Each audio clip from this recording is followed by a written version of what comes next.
कोई डिस्टर्ब नहीं करेगा, कृपया कृपया नहीं एक मिनट। जिनके हाथ आपस में मिले नहीं हैं उनको हाथ मिला के हाथ उठाने की ज़रूरत पड़ती है। ये उनको मुबारक जो एग्जिट पोल में मजे ले रहे हैं अपने जीतने का। साथियों, इस महत्वपूर्ण प्रेस वार्ता, प्रेस कॉन्फ्रेंस 4 जून से ठीक कुछ क्षण पहले, कुछ घंटे पहले आपके समक्ष हम सब मुखातिब हैं। आप देख सकते हैं कांग्रेस के हमारे साथी, राष्ट्रीय जनता दल के हमारे साथी, लेफ्ट के हमारे साथी, और जैसा मैंने कहा कांग्रेस, लेफ्ट, राष्ट्रीय जनता दल, हम सब आपके समक्ष आए हैं कुछ महत्वपूर्ण बिंदुओं को लेकर के।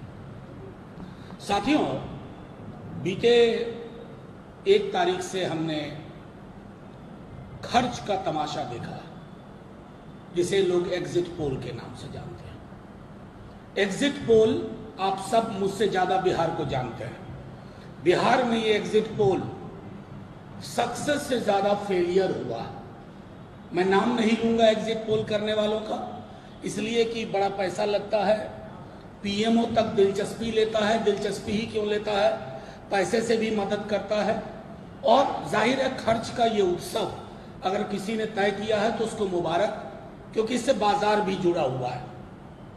कुछ लोगों ने इस नकली एग्जिट पोल के नाम पर करोड़ों अरबों कमा लिए होंगे। उनकी कमाई से हमारा कोई विरोध नहीं है, आप प्रसन्न रहिए। 4 जून की दोपहर 12 बजे तक आपको प्रसन्न रहने का अधिकार है, आप प्रसन्न रहिए। आज हम सब, कल दिल्ली में आज हम सब चुनाव आयोग के पास गए थे।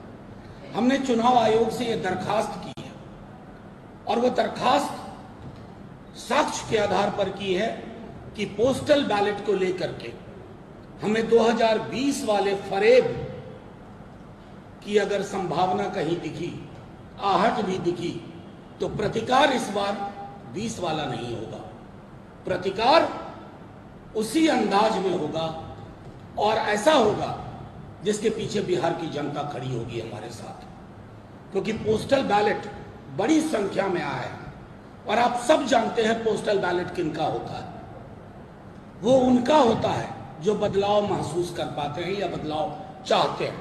आपने 2020 की विधानसभा में देखा था पोस्टल बैलेट का, और कैसे, मैं बार बार कह रहा हूं कि स्मरण रहे पूरे देश में शक्ति सिंह यादव उदाहरण बन गए थे कि कैसे बेईमानी से हराया जाता है।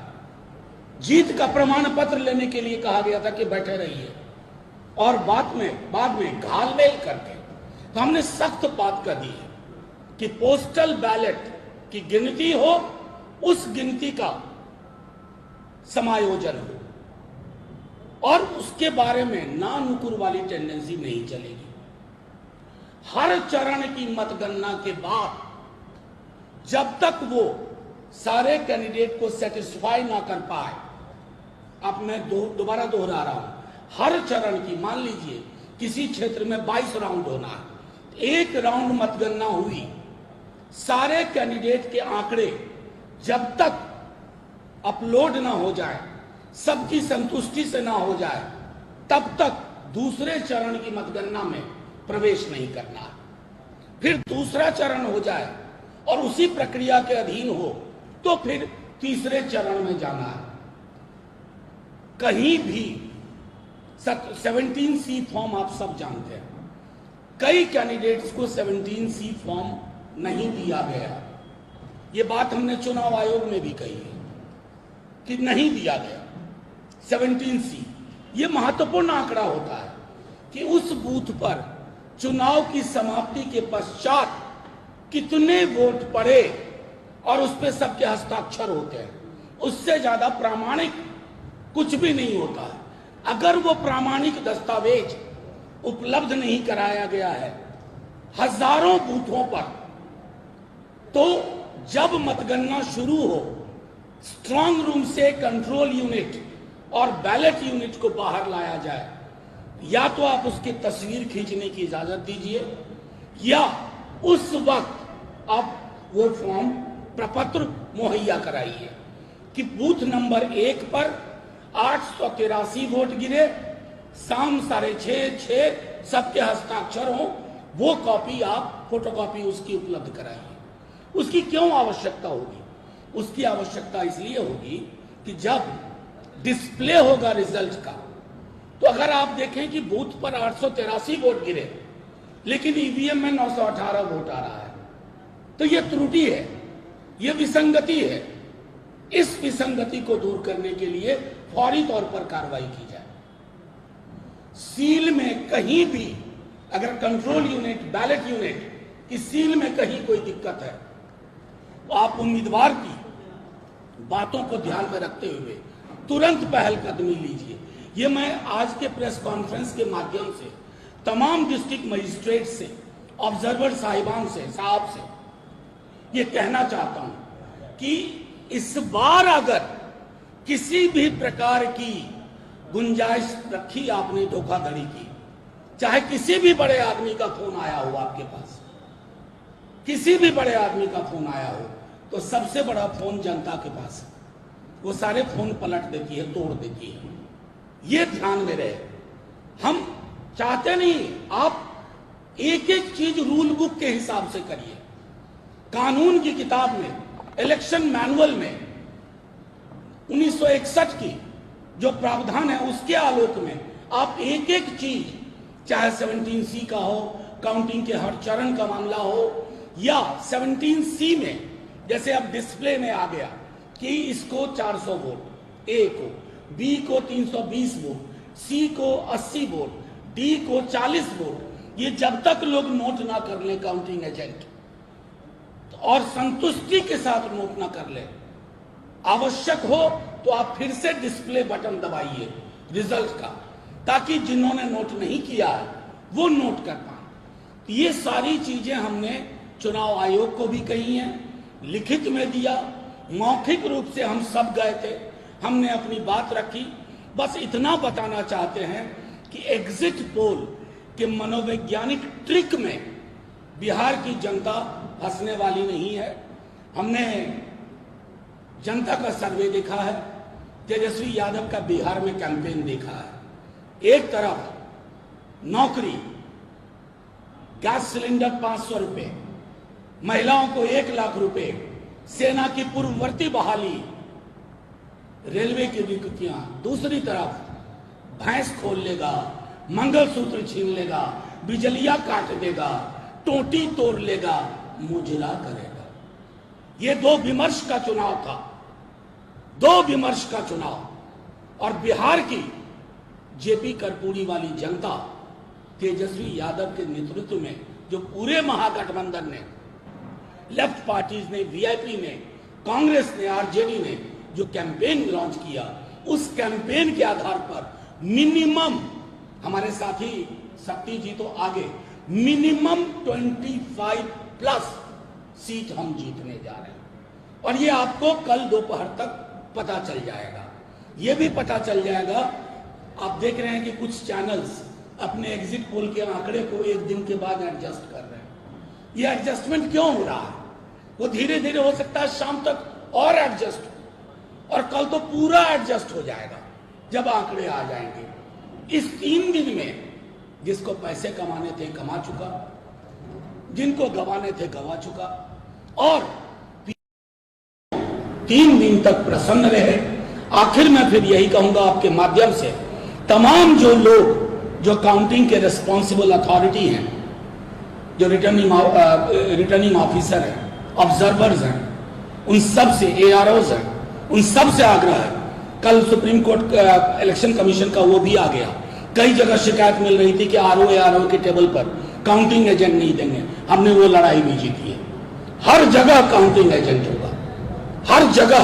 और जब तक संतुष्ट ना हो जाए गिनती को, तब तक बात आगे नहीं बढ़ेगी।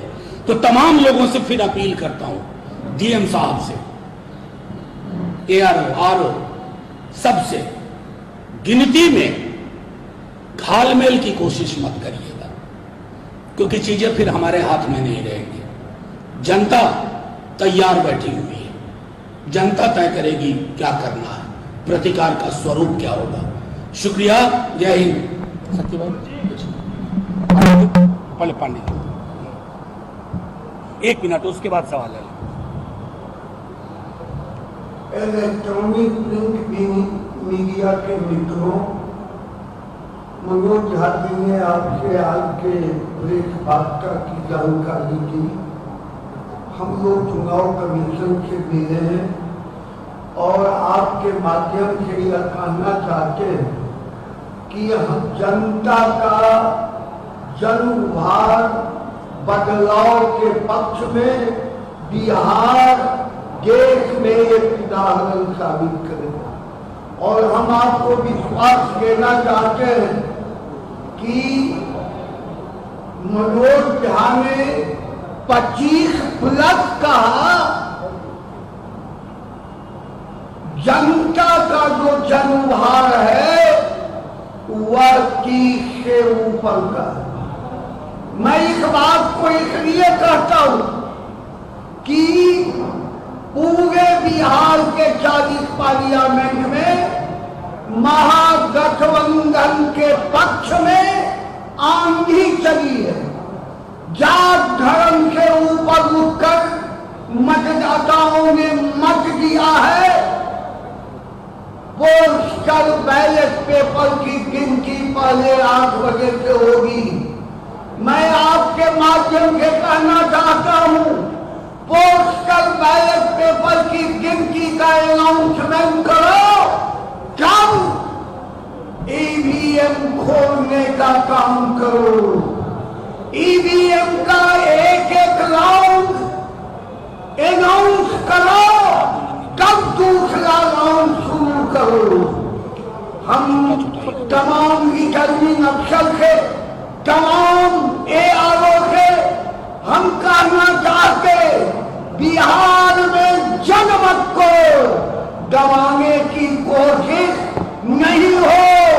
निष्पक्षता से आप कल के मतदान में भाग लें। राम नरेश पांडे, सचिव भागपा।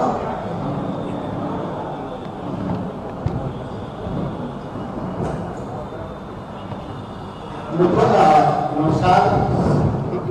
आप दूर से ही देखिए। सारी बातें आदरणीय मनोज झा जी ने, राम पांडे जी ने कह चुके हैं। कई महत्वपूर्ण बातें कि आप लोग चुनाव से 1 दिन पहले बात हम लोग आपसे कर रहे हैं। 2 बातें स्पष्ट है। जो एग्जिट पोल है वो एग्जैक्ट पोल है। वो इसलिए हम कह रहे हैं कि जो मीडिया के साथी धरातल पे हैं उनसे इतर उनका चैनल भी एग्जैक्ट पोल दिखा रहा है, वो भी संतुष्ट उससे नहीं है। दूसरा, कई बिंदुओं पर चुनाव आयोग से हम लोगों ने बात की है। एक प्रमुख बातें हैं कि पोस्टल बैलेट की गिनती कैसे होती है, नियम क्या है कि पहला 1 घंटा पोस्टल बैलेट की गिनती होती है। अगर वो पूरा नहीं हुआ तो ईवीएम और पोस्टल बैलेट की गिनती पैरेलल चलता है और तब तक वो जारी रहता है जब तक समाप्त ना हो। लेकिन परंतु आखिरी राउंड के गिनती से पहले पोस्टल बैलेट की गिनती को समाप्त करना है। गड़बड़ी यही होती है। अगर ठीक ही बोला है आदरणीय मनोज झा जी कि हम लोगों ने पोस्टल बैलेट की दर को झेला है, किस प्रकार से पिछली बार कई प्रत्याशियों को हराया जिसमें शक्ति यादव जी है। तो इस बार प्रतिकार न केवल प्रत्याशी करेगा, देश की जनता भी करेगा, क्योंकि वोट देश की जनता ने नरेंद्र मोदी के खिलाफ दिया। धन्यवाद। 1 मिनट, सवाल लेंगे बस। एक सेकंड, फिर सवाल लेंगे। सवाल लेंगे यार, सवाल देंगे। सवाल दीजिए। लगभग बातें आ गई। एक बात आवाज नहीं आ रही है। एक बात पूरी तौर पर साफ है। मतगणना के सवाल पर आदरणीय मनोज झा जी ने और हमारे लेफ्ट के साथी ने कांग्रेस पार्टी की बात है। संशय की स्थिति क्या है, जिसको लेकर इलेक्शन कमीशन से पोलिटिकल पार्टियां मिली। बैलेट पेपर सबसे पहले ये वोटिंग जब बैलेट का है उस गिनती को समाप्त कर करके अनाउंस करी, तत्पश्चात पहले राउंड की गिनती शुरुआत करी, ये भी शुरुआत हुई। इस समय मनोज झा जी ने और इलेक्शन कमीशन से बातें कर चुके हैं। दूसरी महत्वपूर्ण विषय एग्जिट पोल और एग्जिट पोल पर हम नहीं जाएंगे, कुछ और पोल भी आए हैं। 48-49 डिग्री के तापमान में जहां लोग मोदी कराने के लोग जहां एसी में बैठते थे, आज वही एग्जिट पोल दिखा रहे हैं। वो सड़कों पर गांव में कस्बों में नहीं, एक और एग्जिट पोल आया है जो 25 दिखा रहा है, लोग तो जाना ही नहीं चाहता, एग्जिट का इंतजार करिए। और अनिल तेजस्वी ने कहा है कि चौंकाने वाला देगा, बिहार निर्णय तो चौंकाने वाला देगा। इस बात को आप जानते हैं, सब लोग जानते हैं। भले ही दास्ता की बंधनों में कुछ रहने वाले लोग, भले ही इन लोगों को माने न माने, एक बात और विनम्र भाव से सभी जिला मुख्यालयों में पदस्थापित जो भी पदाधिकारी इस इलेक्शन में लगे हैं, आप बिल्कुल कानून के दायरे में हैं और जनता भी उसी कानून के लक्ष्मण रेखा पर खड़ा दिखाई पड़ेगी। उसके आगे आग्रह करेगी कि आप न लाने, और उसके आगे जनता भी लाना नहीं चाहती है, लेकिन लाने में तो सामना करना पड़ेगा। कानून के दायरे में, कानून के तहत निष्पक्ष मतगणना हो, और 1 घंटा 2 घंटा 3 घंटा होता है तो बेईमानी करते हो तो 4 बजे वोट सर्टिफिकेट देते हो, 6 बजे सुबह में देते हो, गिरने में 2 घंटा अधिक लग जाए, 3 घंटा अधिक लग जाए तो कौन सा पहाड़ टूट जाएगा कि विलंब होगा? ये कोलिजन नहीं हो सकता है। सेटिस्फैक्शन कैंडिडेट को, सेटिस्फैक्शन दोनों पक्षों को और अधिकारियों को भी प्रभाव में न आने का अनुरोध करता हूं। मैं जानता हूं कि एग्जिट पोल एग्जैक्ट नहीं है, सट्टा बाजार, शेयर बाजार से जुड़ा हुआ मामला है। कई लोग ताबड़तोड़ 400 पार 400 पार, अरे इस बात की कोई दरकार नहीं है।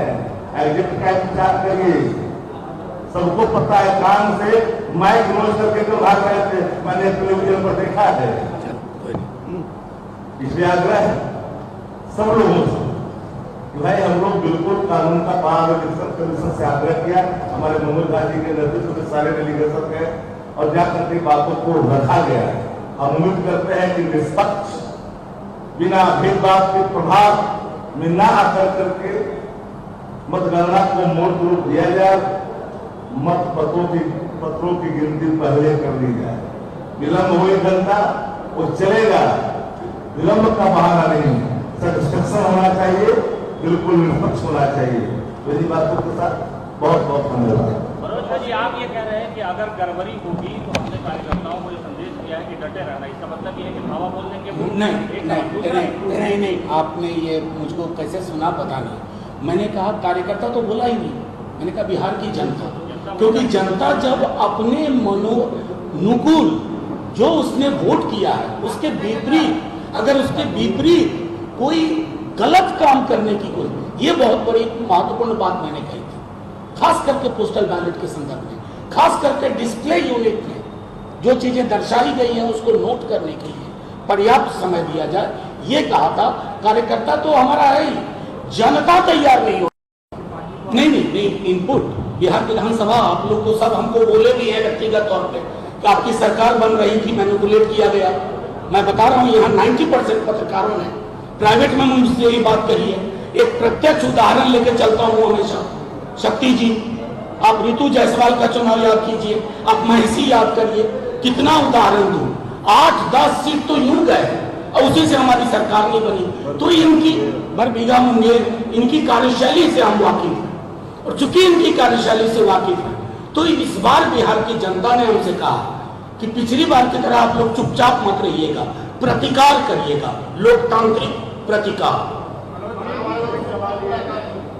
क्या आपको लगता है कि बिहार के जो रिटर्निंग ऑफिसर है वो सरकार से जुड़े हुए हैं और उसके इशारे पर ही वो नहीं, हमें लगता नहीं है, हम उम्मीद करते हैं कि वो जो संविधान की किताब है ना उसके अनुरूप व्यवहार करेंगे, किसी के फोन कॉल के आदेश में व्यवहार नहीं करेंगे। बस आते रहते हैं, आप हमसे बेहतर जानते हैं। अब तो सेवा आप क्या मैं बताऊं, आप मुझसे ज्यादा जानते हैं, आपकी जेब में उनके नाम भी होंगे। अभी अभी 11 बजे नहीं, मौखिक बोला। हाँ,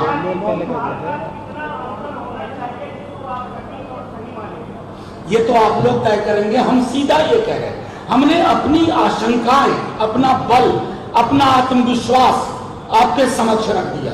अब इंतजार करते हैं कल। नहीं, ऐसा मैंने नहीं कहा। रिटर्निंग ऑफिसर्स को भी रूल बुक से चलना चाहिए, बस इतनी सी गुजारिश की है। आप लोग इसको इसी रूप में देखिए ना। इसी देश में चंडीगढ़ के मेयर इलेक्शन को आपने देखा नहीं, वो देखिए। आपने ये देखा कि सूरत और इंदौर में कैंडिडेट ही नहीं हुआ। सूरत में तो वहां की जनता को चुनने का मौका ही नहीं लगा। अगर उसके बाद भी आपको बहुत भरोसा है हमारे बड़े साहब और छोटे साहब को लेकर के, तो इसका मतलब आप मुझसे ज्यादा मुदालते में हैं। एक मिनट, अलग अलग लोगों से लेंगे।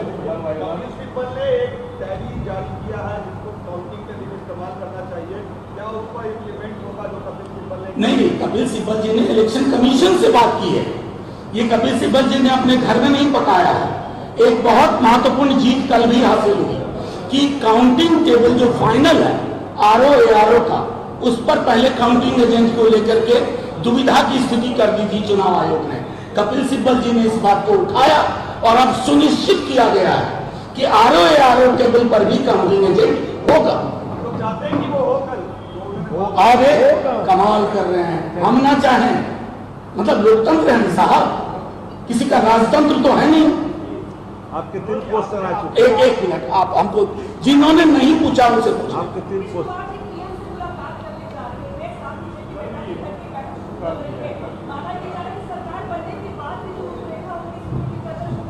देखिए, नीतीश जी के लिए नहीं, नीतीश जी के लिए बड़ा सम्मान है, तेजस्वी जी का भी है, हमारा भी है। उनके आधार समूह, उनका जो है वो आहत, वो खास करके चाइनीज मार्ग का जो कमल छाप पकड़ाया गया था ना, उस दिन से बिहार के हर आदमी को कष्ट हो रहा, चाहे वो बीजेपी का वोटर हो, जेडीयू का हो, हमारा वोटर हो। जाहिर तौर पर नीतीश जी स्वयं विवेक से अगर निर्णय लेंगे तो अलग लेंगे, लेकिन अभी दिक्कत क्या है ना, निर्णय नौकरशाह ले रहे हैं, निर्णय ऐसे एक आध पॉलिटिकल लीडर ले रहे हैं जिनके पांव के नीचे की जमीन नहीं है। इंतजार करिए। थैंक यू, शुक्रिया। आपने कहा कि हम 25 सीट जीतने जा रहे हैं, तो क्या तैयारी है जल्द की आप लोगों से? देखिए, लोकतंत्र में जश्न जो है ना, बड़ा राजतंत्र वाला शब्द है। जनता जश्न मनाती है। जैसे आपको याद हो, आप तो थे उस चुनाव में, मुझे याद है, चैनल दूसरा था। उस वक्त में वो अमित शाह जी ने कहा कि बिहार में अगर ये पार्टी जीत जाएगी तो पाकिस्तान में पटाखे चलेंगे। पाकिस्तान में तो पटाखे नहीं चले, बिहार में खूब चले। और एक अंदर की बात बताता हूँ, एक साहब हैं, बड़े महत्वपूर्ण नेता हैं बीजेपी के, अक्सर किसी के शामिल होने वक्त वो खड़े रहते हैं। उन्होंने कहा कि हम लोगों ने 2 ठेला पटाखा खरीद लिया, अब क्या करें? हमने कहा मेरे पार्टी ऑफिस में भिजवा दीजिए, ऐसा ही कुछ होगा। शुक्रिया, जय हिंद।